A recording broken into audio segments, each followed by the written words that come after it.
Hello and welcome back to the Doctor Who Marathon. I'm your host McEdam, and today we're going to be talking about Frontier in Space, written by Malcolm Hulke and directed by Paul Bernard. This is a 6-part adventure, and it's one of those stories where a lot of it has been destroyed in terms of the spoilers of it by the sort of advertisements. If you get the DVD, like on its own, it spoils the fact that the Master's bloody in it. So yeah, and if you get it in the box set, which you can't actually, they don't actually sell them separately. But if you get the box set, it's in the Dalek War box set, spoiling the Daleks' appearance in the very last episode. So this story has been, so I wouldn't say spoilers, but yeah, it's kind of destroyed by the marketing of this story. Go figure. This is probably Malcolm Hulke's most politically charged story. A lot of Doctor Who in the Third Doctor's watching this are heavily talking about the politics, especially of its times. And this one's no exception, as the story mainly revolves around a plot to try and get two factions against each other, the humans and the Draconians. Now, John Pertwee actually has gone on record on saying that the Draconians are his favourite monsters in the series. They're like reptile men, and they're like reptile men samurai. And there's this whole plot in which, sorry, that was bugging me. There was this whole plot in which people are being attacked by the opposite factions, and they see their enemies just after hearing a sound that Joe hears in episode 1. And they see, so like the humans who are afraid of the Draconians see the Draconians attack, and vice versa. However, the Doctor, not affected by this sound, sees who they really are, and they are the Ogrons. Yes, the Ogrons from Day of the Daleks, making a return here. And from our point of view, they were actually in the last story, Peep Show. Here they're a bit more brutal than they are in Peep Show. Peep Show was a pure comedy and showed them at their most slapstick. But here they're much more of a brutal, serious force, and though they do get their stupid, the point across that they are very dull creatures, it's not, it mainly focuses on their strengths until the later half into the story. But anyway, so the Doctor's basically got to try and talk to these two. Oh wait, before I go into that, I want to point out a scene in which Jo, when she sees a human held a gun at her because she's heard the sound, she actually sees a Drashed, also from the last story and the story before that, in Peep Show and in Carnival of Monsters. So there's a lot of ties between them stories and this. So it does fit perfectly into the ordering of the continuity. So that works out really well. But that has nothing really to do with this plot. So yeah, it mainly focuses on this aspect as after the Ogrons attack, they leave the humans and the Doctor and Jo Grant alive, and so they get held prisoner and try to talk to the human delegates into believing into the thing. And the human delegates believe that the Doctor is a spy, a traitor to the Draconians to try and start a war. and the Draconians are believing that the Doctor and Joe are making this story up so that to cover the humans behind, essentially, so they can blame the Draconians. So yeah, there's a lot of debating going on. It's a very debatey story. It feels like Doctor Who meets politics times. There's a lot of talking in this story. A lot of people consider this one of the greater Doctor Who stories of the third Doctor era. But for me personally, I must be honest, I didn't think it was that particularly great. A lot of it felt just like setup. There's a lot of scenes that kind of repeat. However, there are some great moments. In fact, I think in the early episodes, especially episode 1 and 2, I believe it's Katie Manning as Jo Grant, one of her finest scenes in it. There's a great scene where she's locked up on a ship and she's trying to plan like an escape, and the Doctor's like in the background relaxing, and she's like making this whole plan and how she's going to break out and how her and the Doctor are going to go to Earth to talk to the human dialects, and the Doctor's like, Joe, we're already going to Earth. We're going to talk to him anyway. So stop pacing around. And then Joe sits down, and there's this great banter between Joe and the Doctor, in which Joe is trying to talk to the Doctor and try to work out the plan in which they got to set the humans right, find out who is this third party that's controlling the Ogrons. Joe thinks it might be the Daleks, but the Doctor's like, oh no, they're a mercenary group. Anybody could hire them, so not necessarily the Daleks. And get the TARDIS back because the Ogrons stole the TARDIS. And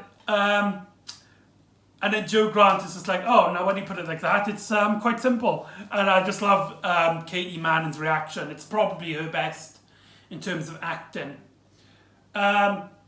Then we get quite a few, I think it's like 2 or 3 scenes of the Doctor going into prison, coming out to talk to the humans and the Draconians, and then going back into prison and then being taken out and stuff. And it does kind of feel like you're seeing a lot of the same thing.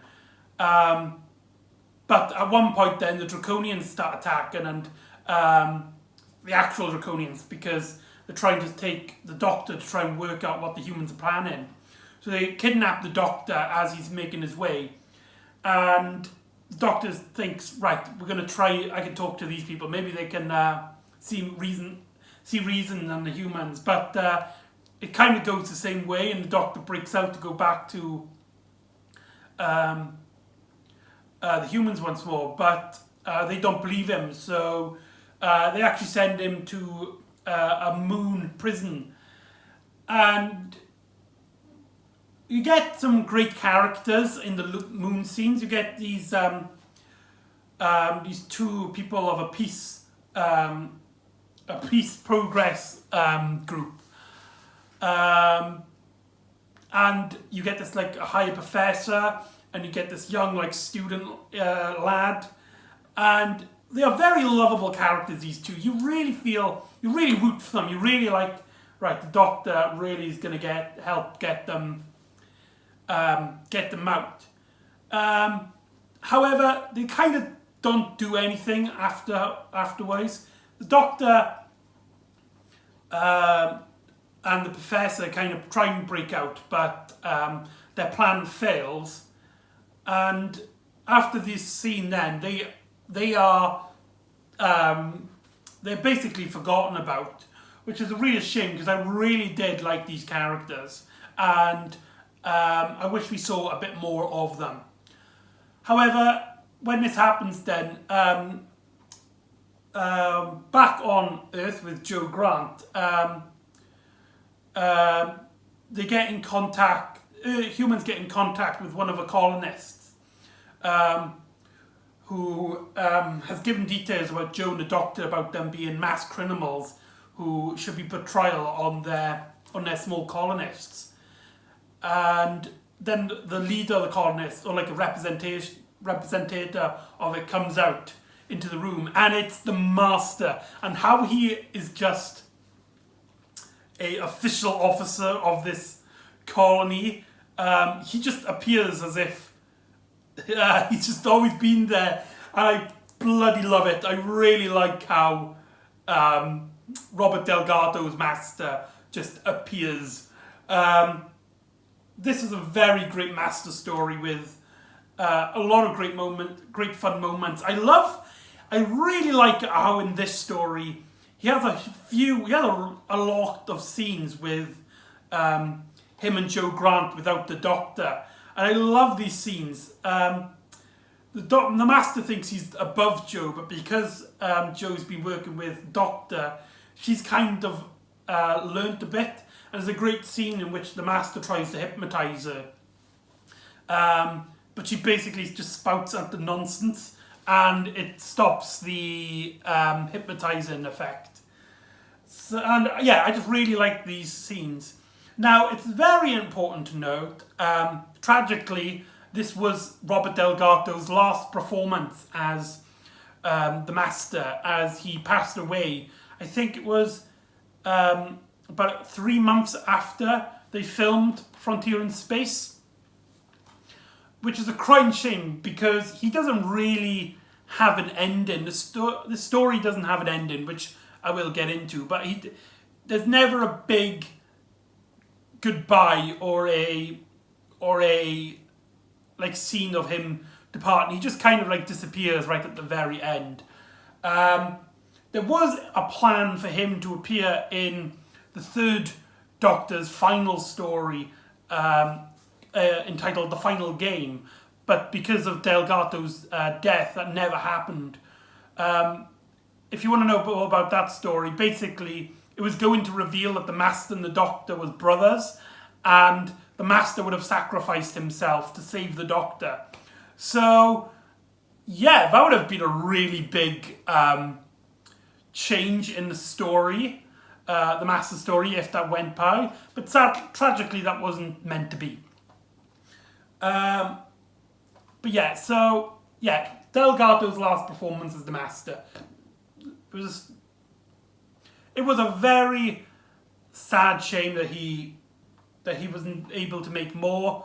He was, in my opinion, he is the best Master by quite a mile. I mean, there's something about his charm, his demeanour, and his villainy that just doesn't get rivaled by any Master. Not to say that any Master is bad by any stretch of the words, but to me, Robert Delgado is the Master.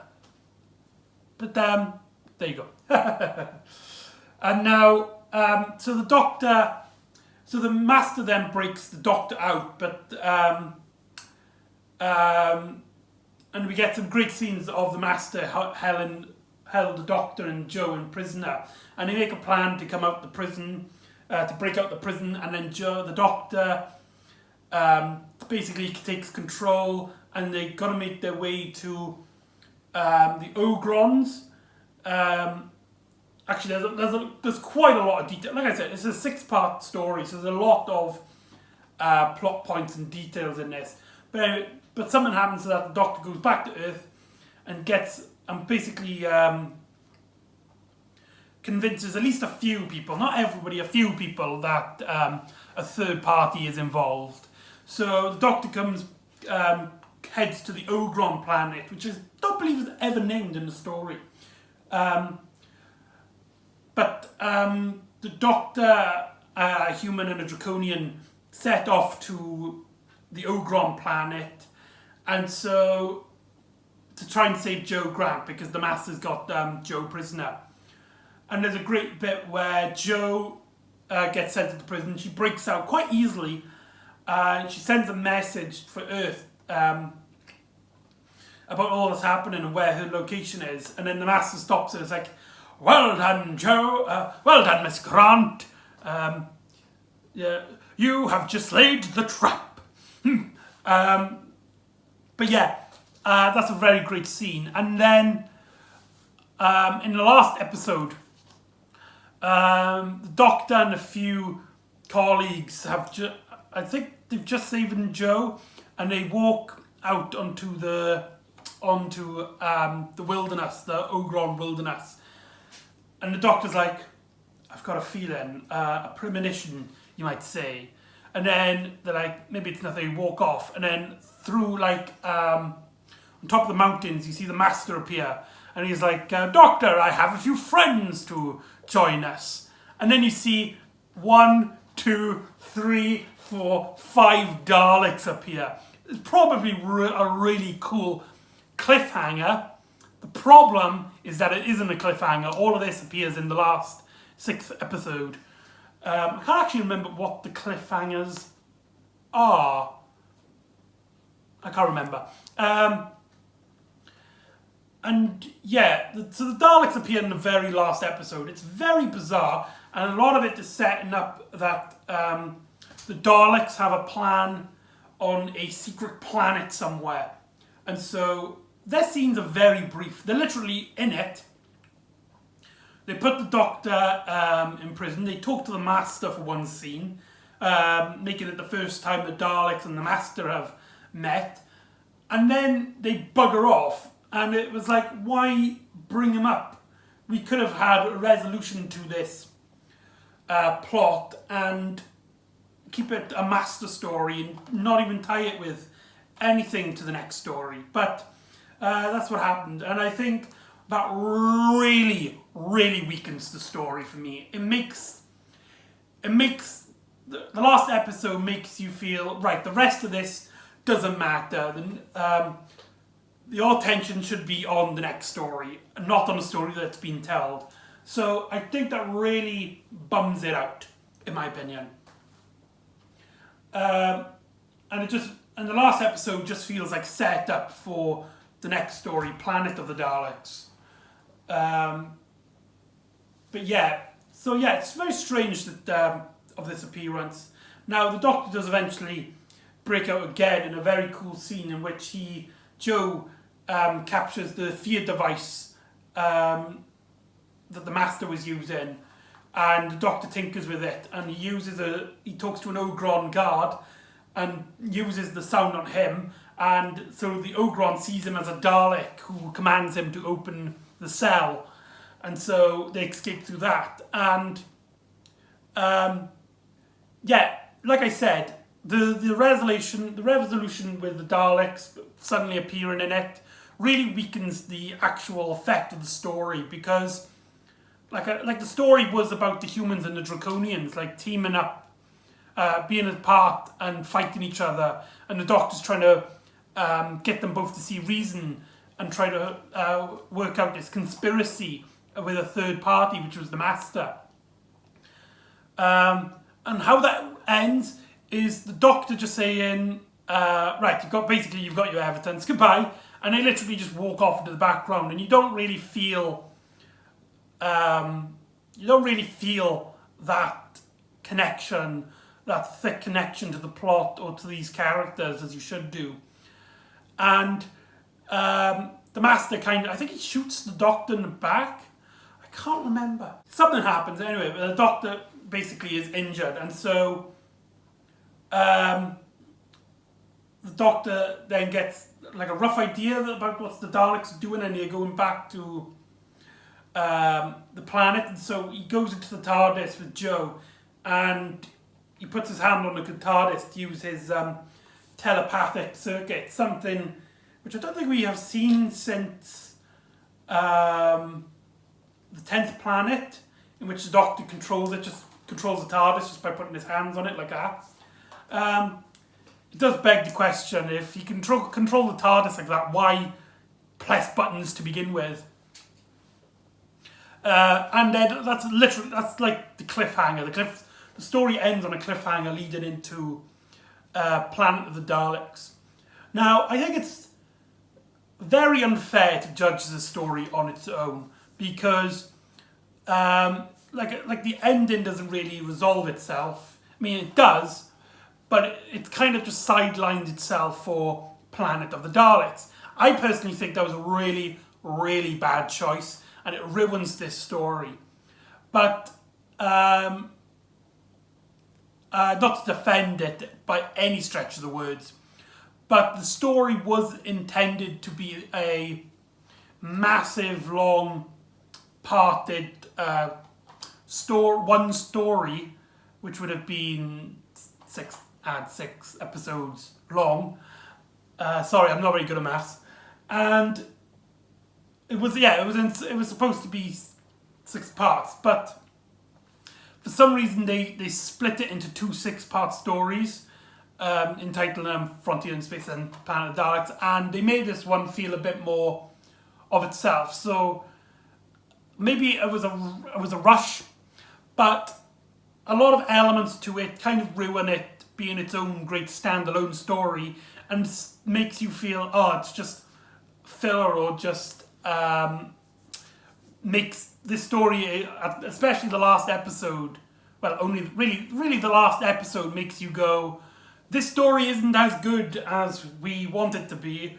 Go watch the next one. The next one will be better. And it does kind of destroy its reputation for me. So if you like it, more power to you. But that ending and basically just that ending, and maybe a little bit of a weaker plot. I wasn't too keen on the pacing of this story. It's a great story, a great premise, but the pacing I think was a bit weak in this one. So that's Frontier in Space. I personally don't enjoy it that much, but I will say a lot of people do consider it one of their favourite stories. So maybe check it out and see what you think about it. So, join me next time where we meet invisible monsters, and the Doctor has another big encounter with his greatest enemies, the Daleks, in Planet of the Daleks. See you then on the Doctor Who Marathon. Ta-ra.